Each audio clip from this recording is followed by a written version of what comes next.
நெய் மீன் சூறையில் தான் இன்றைக்கி டேஸ்டான ஒரு மீன் குழம்பு பண்ணியிருக்கேன். இந்த வீடியோக்குள்ளே போகிறதுக்கு முன்னாடி எங்கள் சேனலை சப்ஸ்கிரைப் பண்ணாதவங்க சப்ஸ்கிரைப் பண்ணுங்கள் ஃப்ரெண்ட்ஸ். வாங்க வீடியோக்குள்ளே போகலாம்.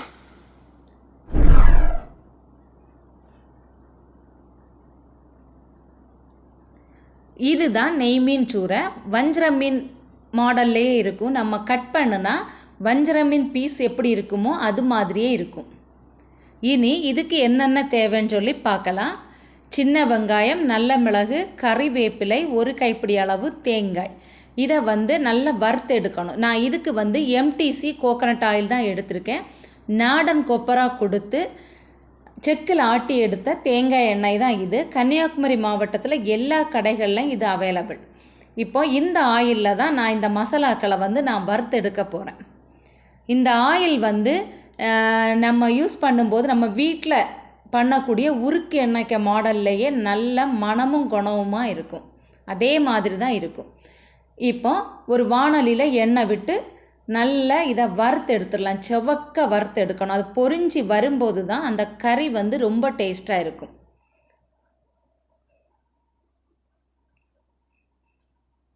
பாருங்கள், பொரிஞ்சு வந்துட்டு இனி இதில் நம்ம பொடிகளை சேர்த்து கொடுக்கலாம். 1 டீஸ்பூன் மஞ்சள் தூள், இந்த ஸ்பூனுக்கு 1 ஸ்பூன் மிளகாய் தூள் சேர்த்துருக்கேன். அதாவது சின்ன ஸ்பூனுக்கு 2 ஸ்பூன் வந்துடும் இதே ஸ்பூனுக்கு. அதுக்கப்புறம் 2.5 ஸ்பூன் மல்லித்தூள்.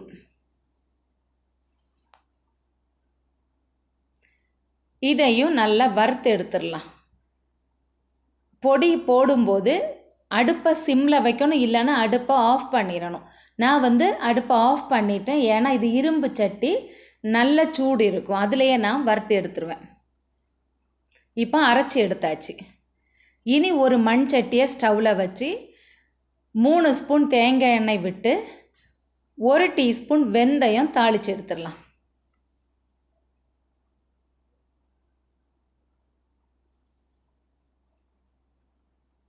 வெந்தயம் பொரிஞ்சு வந்துட்டு இனி சின்ன வெங்காயம் கட் பண்ணி வச்சுருக்கேன், அதை சேர்த்துடலாம்.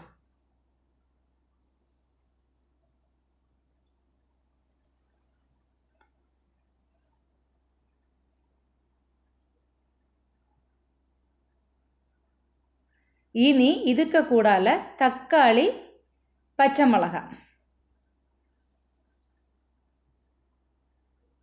இப்போ 2ஐயும் சேர்த்தாச்சு. இதை நல்லா கிளறி எடுத்துடலாம். இந்த தக்காளி இதில் வெந்து வரணும். அடுத்து 1 கைப்பிடி அளவு கறிவேப்பிலை. அடுத்து என்ன பண்ணுறோன்னா, நம்ம அரைச்சி வச்சுருக்கக்கூடிய மசாலாவை இந்த ஆயிலில் சேர்த்து நல்லா வதக்கி வேக வச்சு எடுக்கணும். எப்போவுமே மசாலாக்களை நம்ம ஃபஸ்ட்லையே ஆயிலில் இதே மாதிரி வதக்கி எடுத்துடணும். அப்போ தான் அது வெந்து நல்ல பச்சை ஸ்மெல்லாம் இல்லாமல் அந்த கறி குழம்பு ரொம்ப டேஸ்ட்டாக இருக்கும்.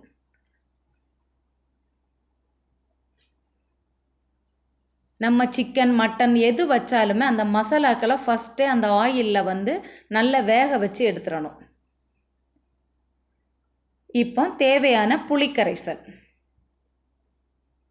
அடுத்து இந்த குழம்புக்கு தேவையான தண்ணி சேர்த்துடணும்.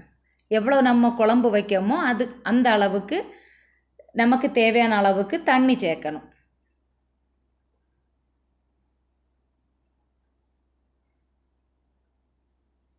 இனி இந்த குழம்புக்கு தேவையான உப்பு.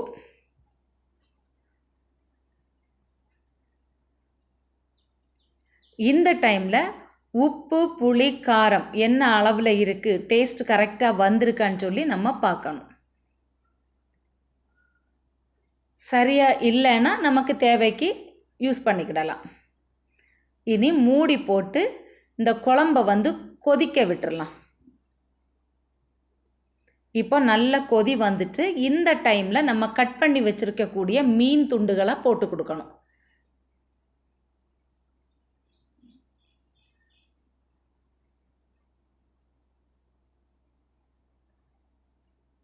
இனி என்ன பண்ணணும்னா, இந்த மீன் துண்டுகளை போட்டதுக்கு அப்புறம் இந்த மீன் நல்ல வெந்து வர அளவுக்கு, அதாவது வெந்து இதோட சாறு அந்த குழம்புல மிக்ஸ் ஆகக்கூடிய அளவுக்கு இதை வேக வைக்கணும்.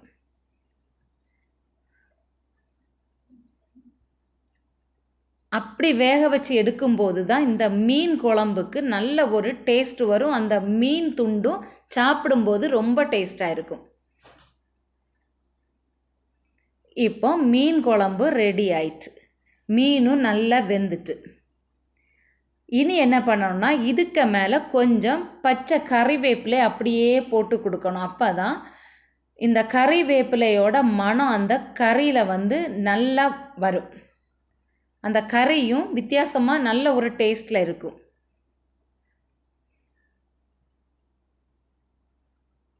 இப்போ கறிவேப்பிலை போட்டாச்சு. அதுக்கப்புறம் கொஞ்சம் கோகனட் ஆயில், அதாவது 2 ஸ்பூன் கோகனட் ஆயில் அதில் அப்படியே விட்டு கொடுக்கணும். இப்படி நீங்கள் சமைச்சு பாருங்கள். அந்த மீன் கறி அவ்வளவு டேஸ்ட்டு, அவ்வளவு அருமையாக இருக்கும் நம்ம சாப்பிடும்போது. இப்போ கறி ரெடி ஆயிட்டு. இந்த வீடியோ உங்களுக்கு பிடிச்சிருந்தா எங்கள் சேனலை லைக் பண்ணுங்கள்.